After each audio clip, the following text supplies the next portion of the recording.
백성이야 이를 들으라. 백성이여 이를 들으라. 이런 제목으로 말씀의 은혜를 나누고자 합니다. 하나님의 자녀가 누구인가? 성경은 곳곳에서 이 질문에 관하여 대답하고 있습니다. 마태복음 5장 13절에서 예수님은 말씀하십니다. 너희는 세상의 소금이다. 이어지는 14절에서 예수님은 말씀하십니다. 너희는 세상의 빛이다. 단순하지만 분명합니다. 그러므로 우리가 하나님의 자녀로 산다는 것은 세상의 소금이 되고 세상의 빛이 되는 겁니다. 세상이 썩는 이유는 하나님의 자녀가 소금의 역할을 감당하지 못하기 때문입니다. 세상이 어두운 이유는 하나님의 자녀가 빛의 역할을 감당하지 못하기 때문입니다. 예레미야 5장은 유다의 전적 부패와 심판의 도래에 관한 내용입니다. 1절에서 하나님은 말씀하시는데 예루살렘에 임할 재앙의 원인이 무엇인지를 강조합니다. 왜 예루살렘에 재앙이 임하게 되었는가? 말씀 같이 읽습니다. 너희는 예루살렘 거리로 빨리 다니며 그 넓은 거리에서 찾아보고 알라. 너희가 만일 정의를 행하며 진리를 구하는 자를 한 사람이라도 찾으면 내가 이 성읍을 용서하리라. 아멘. 살아계신 하나님은 지금 예루살렘에 사는 사람들을 부르십니다. 그러시면서 예루살렘의 모든 거리를 두루 돌아다니며 둘러보고 찾아보라는 거예요. 예루살렘의 모든 광장을 샅샅이 뒤져보라고 하십니다. 너희가 그곳에서 바르게 일하고 진실하게 살려고 하는 사람을 하나라도 찾는다면 내가 이 도성을 용서하겠다고 말씀하십니다.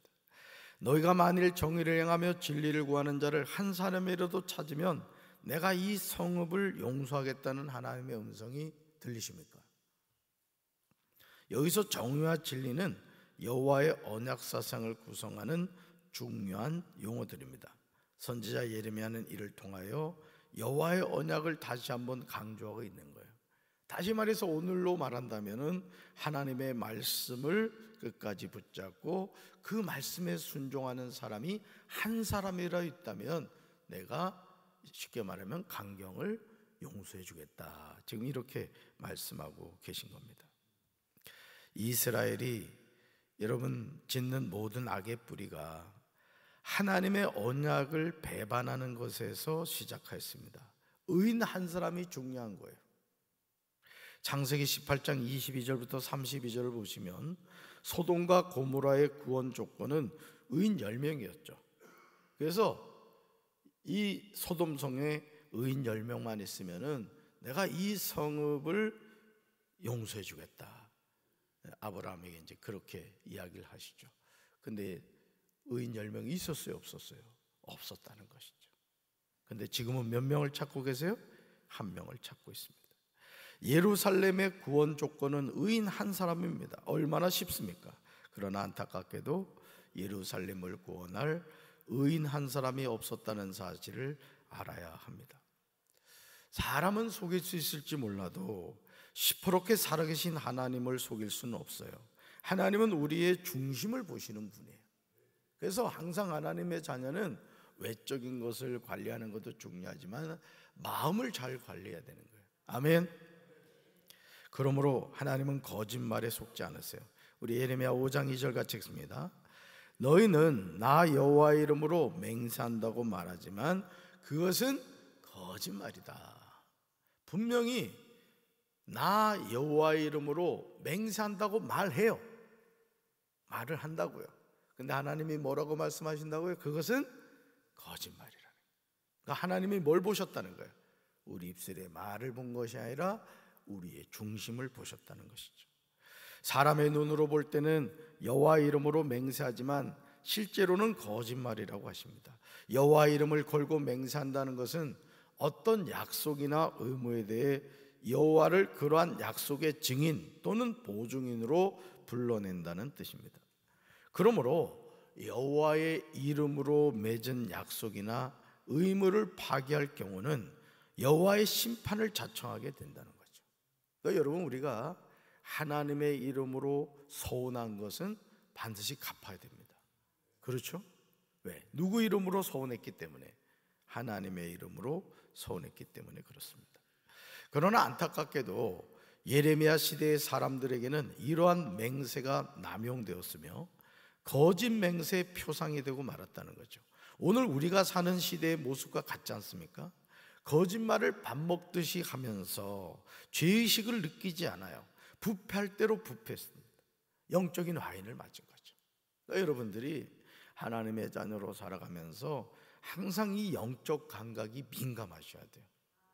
죄를 지으면서도 전혀 뻔뻔하게 죄를 죄로 보지 않고 하나님을 두려워하지 않는 그런 삶을 살면 안 돼요. 아멘. 사랑하는 성도 여러분, 영적인 화인을 맞게 되면요, 죄를 죄로 보지 않습니다. 제가 목회를 하면서 이런 목사들, 이런 성도들을 많이 보았어요. 얼마나 두려운 일이에요. 여기 서 있는 저도 마찬가지예요. 담임 목사라고 할지라도 영적인 화인을 맞으면 엘리 제사장처럼 되는 거예요. 오늘 우리가 하나님의 자녀로 살면서요, 정말 이런 것을 애통해야 된다고요. 아멘이십니까? 예레미야 5장 3절에서 유다 백성이 타락하여 하나님의 뜻을 반대하는 모습이 나옵니다. 여러분, 3절 우리 현대인 성경으로 읽습니다. 여호와여, 주의 눈은 진리를 찾지 않으십니까? 주께서 그들을 치셨으나 그들은 아픔을 느끼지 않았으며 주께서 그들을 거의 전멸시키다시피 하셨으나 그들은 주의 징계를 받아들이지 않고 여전히 고집을 피우며 돌아오지 않았습니다. 아멘. 하나님의 눈이 진정으로 찾는 것이 무엇입니까? 그것은 진리입니다. 진리. 주님이 유다 백성을 치신 이유가 무엇입니까? 주님이 유다 백성을 거의 전멸시키다시피 한 이유가 무엇입니까? 그것은 그들이 자신의 죄를 회개하고 돌이키기를 원하신 거예요. 그러니까 하나님이 징계하시는 이유는 하나님의 백성이 뭐 하길 원하신다? 돌이키길 원하신다. 여러분, 요즘은 그랬다간 큰일 납니다마는 부모가 자녀의 종아리를 회초리로 때리는 이유는 죽이라고 때려요? 정신 차리라고 때려요? 정신 차리라고 그러죠. 그러니까 하나님이 하나님의 자녀를 징계하신다는 것은 뭐느냐? 돌아오라 이 얘기예요. 돌이키라, 깨달으라 이런 거죠. 그런데 그들은 아픔을 느끼지 않았어요. 그들은 주님의 징계를 받아들이지 않았어요. 오히려 고집을 피우며 돌아오지 않았습니다. 이것이 타락한 우리의 모습이라는 거예요. 하나님이 징계하고 있는데, 하나님이 꾸짖고 계신데 영적 화인을 맞으니까 그걸 전혀 무감각한 거예요. 무감각. 하나님이 유다 백성을 징계하신 이유는 그들이 돌아오게 하시기 위함이었어요. 그래서 이 눈물의 선지자 예레미야는 그런 돌아오지 않는 백성을 바라보면서 눈물을 흘릴 수밖에 없었던 거예요. 여러분, 한번 생각해 봐요. 하나님의 임박한 심판이 다가오고 있는데, 하나님의 무서운 심판이 다가오고 있는데, 하나님이 예레미야에게는 그 심판의 다가옴을 느끼게 하셨단 말이에요. 근데 우리 말씀을 전해도, 하나님의 그 경고의 메시지를 전해도 오히려 뻔뻔하게 막 하나님을 대적하고, 하나님이 어디 있어? 오히려 예레미야를 핍박하는 그 모습을 보면서 가슴이 찢어졌던 거예요. 가슴. 여러분, 오늘 우리가 부모로서 정말 자녀를 위해서 이런 눈물의 기도가 있어야 돼요. 아멘. 정말입니다. 그래도 부모인 저와 여러분이 눈에 흙 들어가기 전에 소망이 있잖아요. 정말 자녀들의 이름을 불러가면서 아주 꼼꼼히 기도하세요. 하나님, 우리 아들 이렇게 믿음의 자녀가 되게 해주시고, 우리 사랑하는 딸 이런 믿음의 딸이 되게 해달라고 아주 꼼꼼하게 기도하시라고요. 아멘. 그게 여러분이 부모로서 해야 될 가장 중요한 사명이에요. 사명. 사랑하는 성도 여러분, 예레미야 5장 4절에서 예레미야는 이렇게 탄식합니다. 읽어볼까요? 하나님의 백성이 여호와의 길, 자기의 하나님의 법을 알지 못한다. 아멘. 하나님의 백성인데, 하나님의 백성이 여호와의 길, 자기 하나님의 법을 알지 못한다는 거예요. 이 무리는 비천하고 어리석은 것뿐이라고 합니다. 당시 유다 백성들은요, 지고하를 막론하고 하나님의 응징에 대한 시대 감각이 없었고 그 시대에 일어나고 있는 여러 가지 징조들을 제대로 파악하지 못하고 있었어요. 읽어볼까요? 오늘 하나님의 자녀에게 시대를 분별하는 지혜가 필요합니다. 아멘. 요즘 우리 많은 분들의 어떤 생활 패턴 가운데 하나가 이 유튜브를 참 이제 많이 보게 되죠. 그렇죠? 이게 참 어떻게 보면 이게 요물단지 이게. 그러니까 이런 어떤 매스미디어 이런 기기들이 이 종이책을 읽지 못하게 만드는 가장 근원적인 이유 중에 하나예요. 사실 이거 하나 있으면 그냥 영상이 나오잖아요. 영상이. 근데 문제는 뭐냐? 이것이 영적 생활에 방해가 되면 안 된다고. 아멘이십니까? 유익하게 쓰세요. 눈이 침침해서 성경 읽기 어려우면 이 성경 읽어주는 그런 내용들이 있어요. 그런 건 잘 이용하시면 됩니다. 그러나 가짜 뉴스가 많다는 거 아시죠? 적지 않은 영상들이 가짜가 많아요. 그러니까 우리가 이 시대를 잘 분별하지 못하면은 여러분 이 적그리스도적인 내용들이 많아요. 교회 나갈 필요 없다. 11조 할 필요 없다. 저 안식일은 저기 토요일이다. 뭐 이런 엉뚱한 소리 막 하고 이른단 말이죠. 거기 또 혹해가지고 넘어갈 수 있는 거예요. 그리고 여러분 아시죠? 이 신천지나 하나님의 교회 제7안식교 이단들이요 이 유튜브를 통해서 포교 활동을 엄청나게 많이 합니다. 그래서 제가 그 인천 하객교회에서 그 사역을 할 때 그때는 뭐 이 스마트폰이 그렇게 많이 활성화가 안 됐는데 아주 신실한 전도사님이에요. 그 선한 목자교회 부목사 생활하다가 이제 거기에서 이제 교회를 이렇게 사줘가지고 미금역 그 근방에서 아주 목회를 잘하고 있어요. 최왕락 이름이 왕락이에요. 왕락이 그 목사님인데 청소년교회를 맡아서 이제 청소년교회 주보를 만들었단 말이에요. 그래가지고 이제 그림이 좋다고 그 그림을 썼는데 알고 봤더니 신천지 만화였던 거야. 그때 아주 그냥 엄청나게 놀랬던 적이 있습니다. 그러니까 여러분들이 이런 것들을 잘 분별하지 못하면 신나게 은혜 받고 있는데 알고 보니 신천지고 하나님의 교회 영상인 경우가 많다는 것이죠. 여러분 시대를 분별하는 지혜를 얻게 되길 주님의 이름으로 축원합니다. 예레미야는 자신이 유다의 지도자들에게 가보겠다고 합니다. 가서 그들에게 말해보겠다고 합니다.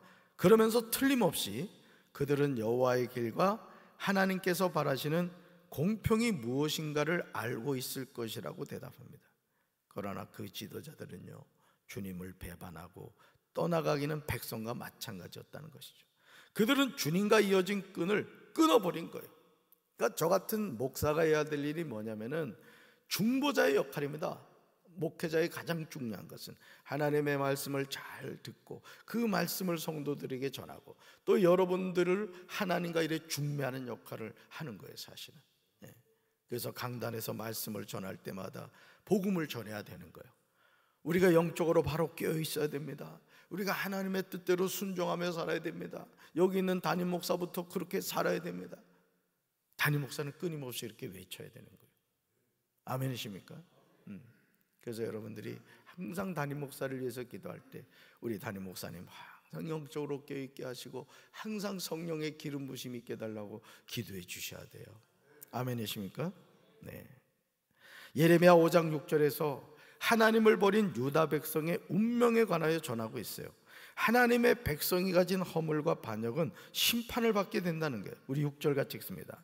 그러므로 수풀에서 나오는 사자가 그들을 죽이며 사막의 이리가 그들을 멸하며 표범이 성읍들을 엿본즉 그리로 나오는 자마다 찢기리니 이는 그들의 허물이 많고 반역이 심함이니이다. 아멘. 거담이 죽으세요.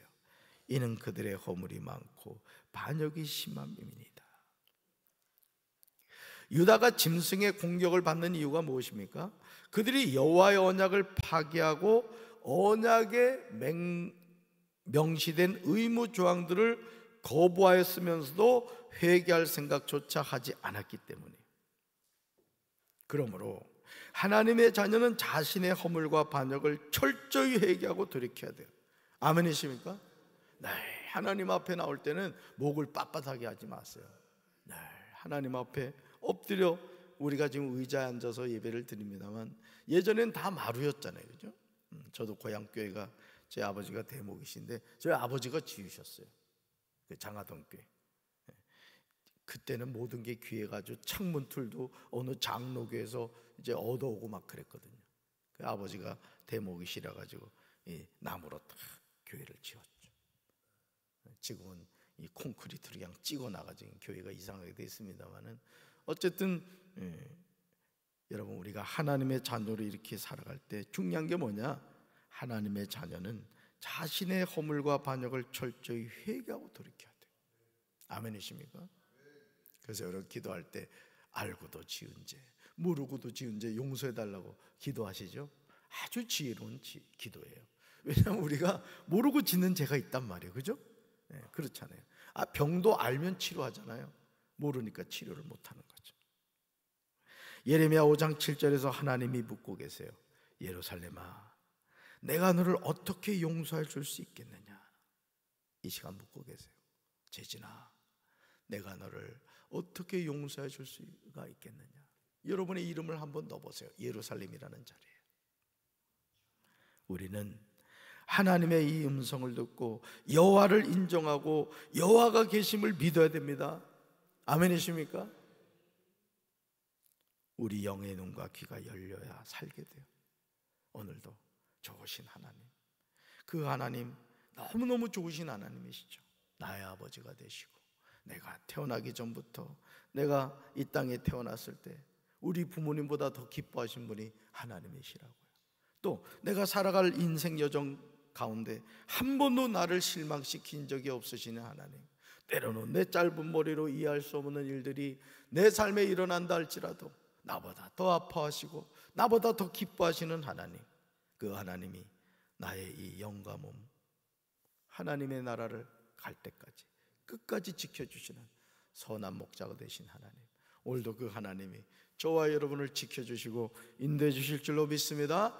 끝까지 하나님 의지하시고 오늘 이 하루도 하나님의 은혜 가운데 승리하는 우리 성도들 되기를 주님의 이름으로 축원합니다. 가슴에 손 얹겠습니다. 사랑의 주님, 돌아오라고 돌아오라고 눈물의 선지자 예레미야가 그렇게 외쳤지만 예루살렘은 결코 돌아오지 않았습니다. 오늘 이 땅에 많은 사람들이, 사회의 지도층에 있다고 하는 사람들이 뻔뻔하게 뇌물을 받고 악한 짓을 하면서도 내가 뭘 잘못했느냐고 오히려 대거리하는 것을 우리는 많이 봅니다. 죄를 죄로 보지 못하는 영적 화인이 우리 삶에 있지 않게 하옵소서. 아주 작은 허물 앞에서도 하나님 앞에 무릎 꿇고 회개하고 돌이키는 저희들이 되게 도와 주옵소서. 오늘 이 하루도 살아계신 하나님과 동행하게 하옵소서. 예수님 이름으로 간절히 축복하며 기도합니다. 아멘.